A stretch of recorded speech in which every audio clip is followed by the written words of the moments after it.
Záchrana žabičky. No. No, tak sorry, Češi, pokazuje. Víte, americký týpák ani brod nechce říct, aby nebyl problém, vole. Ale o kousek jsme ji vytáhli. No, jako ono, víš co, kdyby neměl nejít to bláto a on se chvíli vzadu, jak to se vytáhli, jako chvíli. No to drží.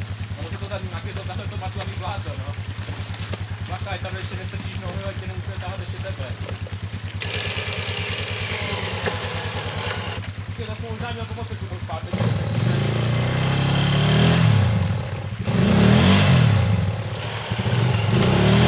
Žabička nechce, žabička ne. Oh ne, nechci.